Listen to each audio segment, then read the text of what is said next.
Now, if there is a group that should not allow in this country, under no circumstance, they should not enter this country, then they are the Adani people. But sadly, I have a feeling that these guys are already deeply rooted in this country. And JK Adani deal is just a tip of the iceberg. Yesterday, President William Ruto talked of something. He talked of rolling out the UHC by 1st October. And as we know, these guys, they don't do anything that they don't benefit from. Any project that they normally initiate, they must make sure that there is a loot for them. Who was contracted to deliver shift that was supposed to do away with the NHIF? The Nairobi West Hospital guy. Chirchir acknowledged, or Onyonka said that the Nairobi West Hospital guy is part of the Adani group. And I have a feeling that the UHC, since UHC and SHIF are going to be more or less of the same thing, the government is going to contract the same people that they contracted to deliver SHIF, to deliver UHC. Those are still the Adani. No, we are fighting very hard that Adani don't get the JKA deal. But I'm sorry. Those guys are already deeply rooted here. Fighting them not to get the JKA deal is just a waste of time. They're already deeply rooted in the country. Now, that's aside. The other day, Ken Mijungu was having an interview with the guy, Nicholas Amenya, who exposed this deal. And the naming names continued. Another casualty was named. That is Aron Cheruiyot. And ask yourself, did you hear Aron Cheruiyot anywhere castigating this deal? What has been his stance so far on this deal? Was he present at the Senate committee that was grilling Chirchir? He wasn't there.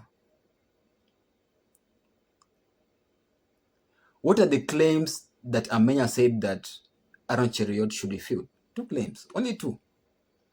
That he never traveled to India to meet Adani. 2, he was never picked at the airport. Okay, he might travel, but he was never picked at the airport by the Adani group.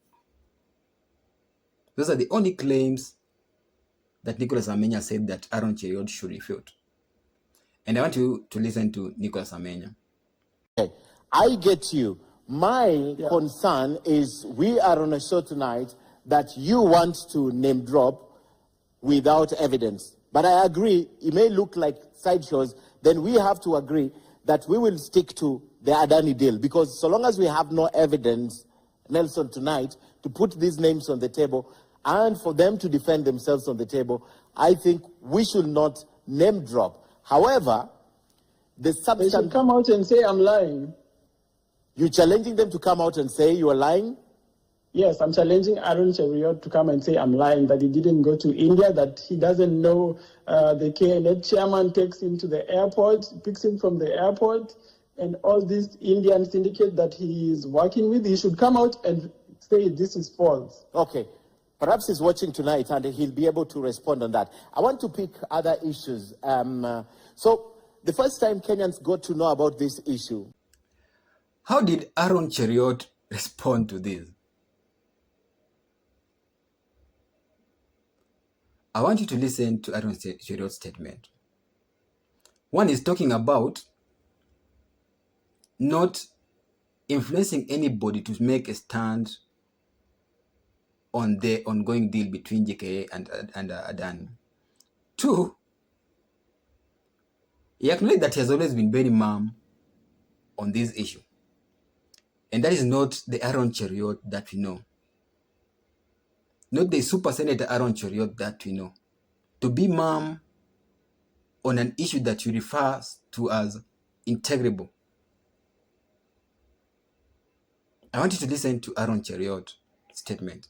Listen to how he responds to simple claims that Amenya stated that he should refute.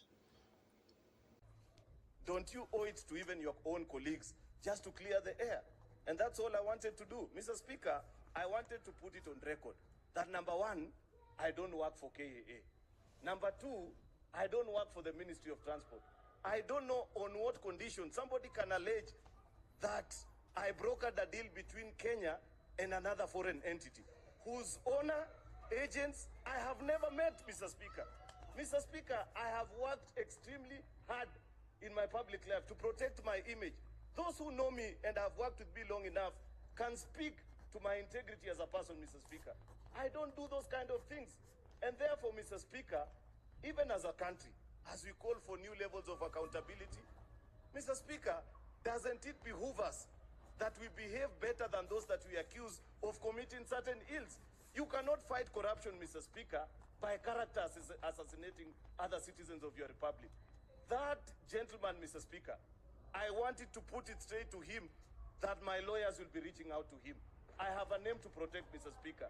It is in the interest of this House, Mr. Speaker, that they know that they are majority leader. That's why, Mr. Speaker, my colleagues who are here know that this matter has been on the floor of this House for quite a while.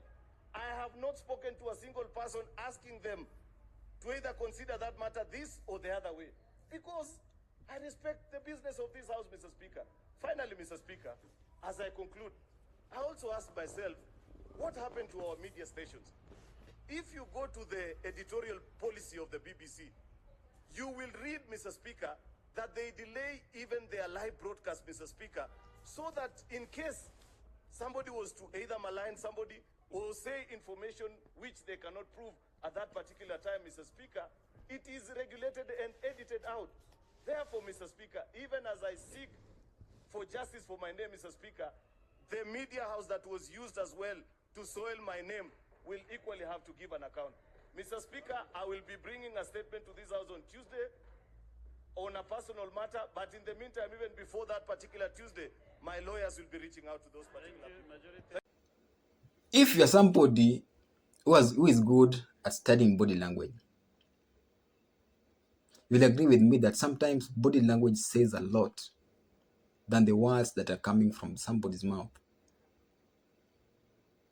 And if you look at Aron Cheruiyot's statement, there are gunshots. And as you know, you don't respond to mosquito bite with gunshots. A simple claim such as you didn't travel, just refute you didn't travel to India to meet Adani. You were never picked at the airport by Adani Group. Two simple things. You don't respond to such claims with the stating that I'll send you my lawyers. So the response was so enormous that you'd agree with me that the issue that Aron Cheruiyot was part of the brokering between Adani and JKA is true.